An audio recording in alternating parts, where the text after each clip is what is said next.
Assalamualaikum warahmatullahi wabarakatuh. Jumpa lagi sama channelnya A4 Bersaudara.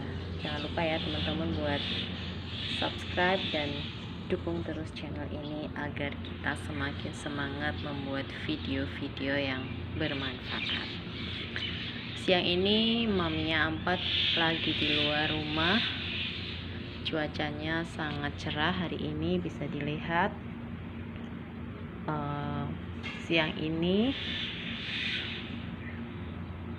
aku mau cerita soal cuti di luar tanggungan negara.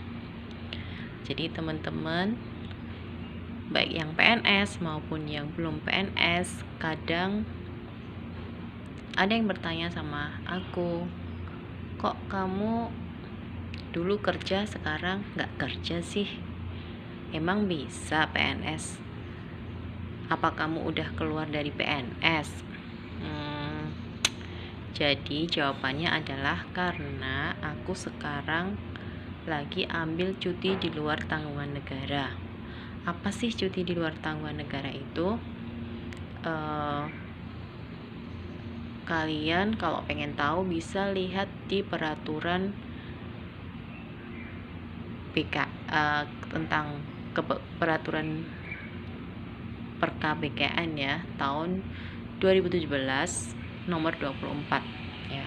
Di situ dijelaskan mengenai cuti-cuti yang menjadi hak PNS. Salah satunya adalah cuti di luar tanggungan negara.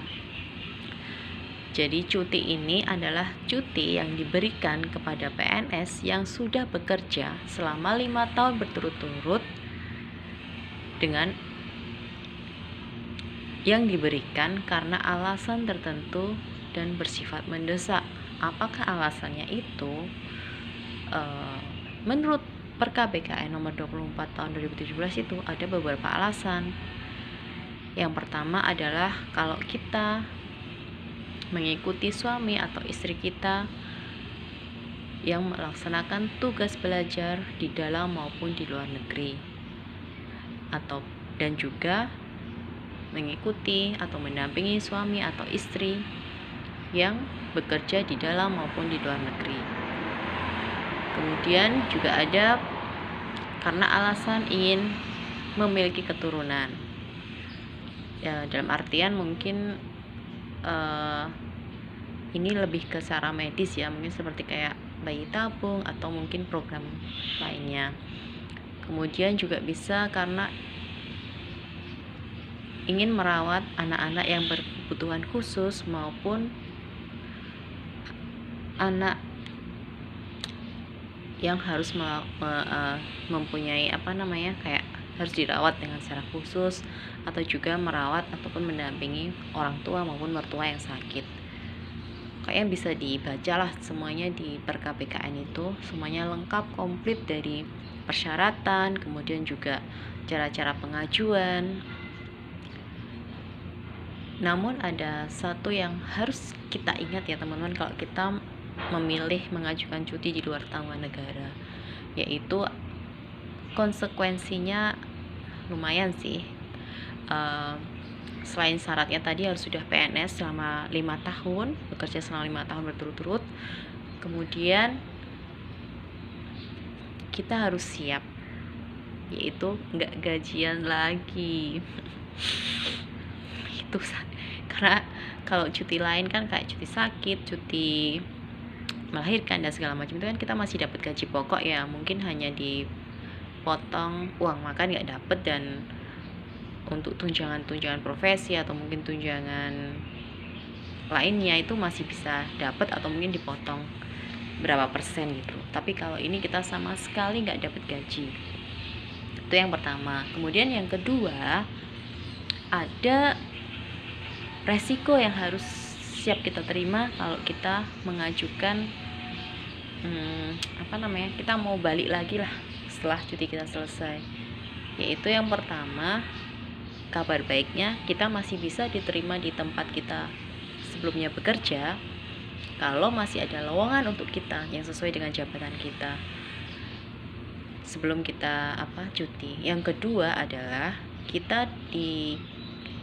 kalau di tempat kita sebelumnya tidak ada lowongan, kita akan dicarikan di tempat lain dengan masa tunggu sekitar 1 tahun. Nah, kabar buruknya adalah kalau selama masa 1 tahun itu ternyata tidak ada instansi yang bisa menerima kita, otomatis kita akan diberhentikan secara hormat dari PNS. Maaf ya, ini banyak lalat ya, karena siang-siang ya ginilah di musim apa ya, ini musim dingin sebenarnya, tapi ya kadang-kadang banyak lalat kalau di luar. Jadi itu, kalau kita diberhentikan apakah kita dapat uang pensiun atau enggak, saya juga belum tahu sih, karena kalau sebenarnya jarang ya kalau orang pensiun, maksudnya sebelum masa pensiun gitulah kira-kira. Jadi saya juga belum pelajari hal itu, tapi yang jelas kalau cuti di luar tanggungan negara ini bisa diajukan untuk 3 tahun lamanya maksimal dan dapat diperpanjang 1 tahun. Jadi kalian kalau mau benar-benar full bisa cuti selama 4 tahun. Lumayan kan? Tapi ya itu tadi, harus siap dengan konsekuensi yang paling buruk, kalian udah nggak bisa lagi jadi PNS. Kemudian gimana sih syarat-syarat? Oh ya, tadi kan syaratnya udah ya, syaratnya kan udah bekerja selama 5 tahun dan punya alasan khusus yang sesuai dengan PKPKN. Yang kedua, gimana cara pengajuannya? Kalau pengalaman saya itu adalah kita tanya-tanya dulu ke kepegawaian instansi kita bekerja, minta tolong dong gimana sih caranya kalau mau mengajukan CLTN gitu. Kemudian kita juga lapor ke atasan langsung kita, kita bilangnya secara lisan dulu ya, bahwa kenapa kita kok mau mengajukan CLTN ini, kayak gitu. Kalau atasan kita oke, atasan langsung kita oke, kemudian mungkin pimpinan tempat kita bekerja oke, baru kita persiapkan berkas-berkasnya. Di PKBKN itu udah semuanya lengkap kok, kalian tinggal ikuti aja. Tapi yang jelas dari SK CPNS sampai dengan SK terakhir kalian, SK kenaikan pangkat, SK jabatan fungsional, itu harus lengkap ya.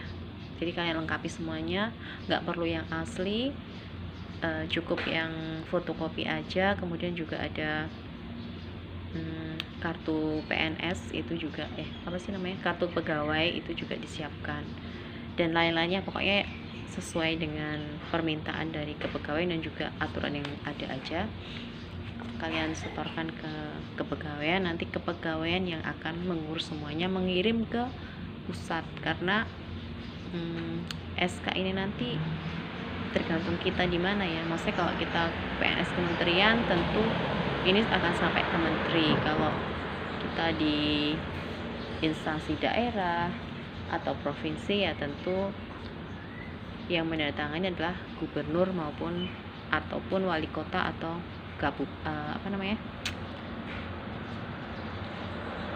kepala daerah di kabupaten itu apa sih? Kok jadi lupa ya, bupati ya, itulah teman-teman. Dan sebaiknya kalian kalau ingin mengajukan itu adalah minimal, sebenarnya ada waktunya sih, minimal tuh 3 bulan, tapi saya rasa jangan 3 bulan lah, mungkin 4 bulan sebelum lah, minimal 4 bulan sebelum kalian ingin mengajukan cuti. Misalnya kalian mau cuti di tanggal 1 Januari, 2 Januari gitulah, berarti kalian harus mengajukan itu sekitar bulan ke-10 lah, bulan Oktober itu menurut saya aman sih, karena kan kita nggak tahu apakah nanti berkas kita lengkap atau enggak, kayak gitu. Kemudian ya itu sih yang saya alami, dan saya mengajukan cuti itu tahun 2019. Cuti saya udah habis kemarin bulan Agustus, dan saya nambah cuti lagi 1 tahun. Nah itu saya mengajukannya 4 bulan sebelumnya, dan alhamdulillahnya sebelum Agustus itu malah saya udah menerima perpanjangan saya. Jadi ini hanya sekedar sharing-sharing ya teman-teman. Barangkali kalian pengen mengajukan cuti di luar tanggungan negara, masih bingung atau seperti apa, ini hanya sekedar pengalaman. Semoga bermanfaat dan sukses untuk kalian semuanya. Terima kasih. Assalamualaikum warahmatullahi wabarakatuh.